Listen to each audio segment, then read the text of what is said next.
Odell Beckham Jr. is a New York Giant again. The kid who made the greatest catch most of us have ever seen back where it all started 11 years later. And the man who brought him home just walked away from the most stable job in football. John Harbaugh spent 18 years building an empire in Baltimore, a Super Bowl, and almost 200 wins. He left all of it to start over with the Giants. What looks like a sports story is really a masterclass in one of the hardest things any leader ever has to do. Knowing when to move a piece, when to move on, and when to circle back. Whether you run a team, a company, a classroom, or just your own career, this one is going to meet you where you are. The principle comes down to this: know when to move the pieces. Moving is recognizing the same person in a different spot or the same you in a different room can finally fit. Moving a piece is not giving up on someone. It's not a failure. It's not disloyalty. It's reading through the board with clear eyes and admitting the current setup has stopped working. Most leaders wait way too long to do this. You can tell you're avoiding a move you already know you need to make. You keep coaching the same person on the same thing and nothing changes. You've got a star stuck in a seat that hides the very thing that they're great at. Or you're the one in the wrong seat yourself. Telling yourself that loyalty means staying put while you slowly dim. The last one is to tell. Look at John Harbaugh, 18 years in Baltimore, the kind of run that most coaches never get. He could have stayed forever and nobody would have blamed him. Yet he left. And listen to how he framed it. Harbaugh said the best advice came from Andy Reid in 4 words: change can be good. Then his own brother Jim told him the thing that he needed to hear. You're going to be really excited to walk into that room for the first time with a different team and just a fresh start from beginning and build it up the way you want. 18 years of winning, and the move that excited him the most was the fresh start. Not running away, not reading the board. If there's a move that you've been circling, a person, a role, a team, maybe your own, take it somewhere safe first. My virtual mind. It's the closest thing I've got to helping you think through it before you make the call. The link is in the description. Why does moving the piece matter this much? One word: fit. Gallup has studied this for decades. They found that people who get to use their strengths every day are 6 times more likely to be engaged at work. 6 times. Same human being, the only thing that changed is whether the seat fits what they're built to do.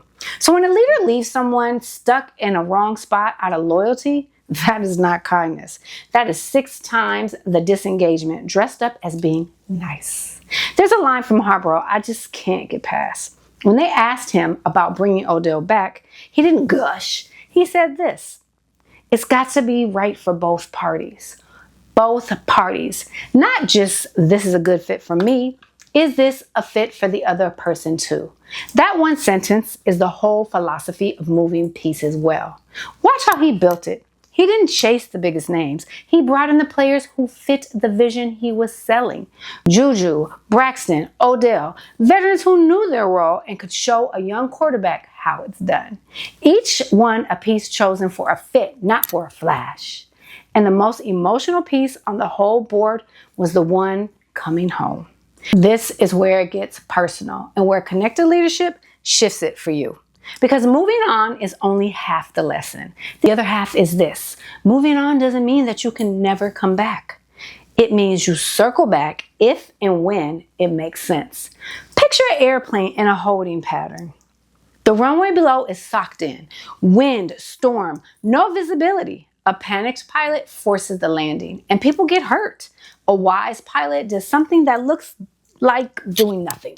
They circle, they stay up there watching the conditions, waiting for the runway to clear. And when it clears, they bring it down clean. Circling isn't quitting. Circling isn't lost. Circling is timing. That is Odell Beckham's entire journey. He left the Giants the first time, and yeah, it was pretty messy. A trade years away. Cleveland, a Super Bowl with the Rams, a season with Harbaugh in Baltimore, Miami, a full year out of football, and he circled the whole league for 7 years.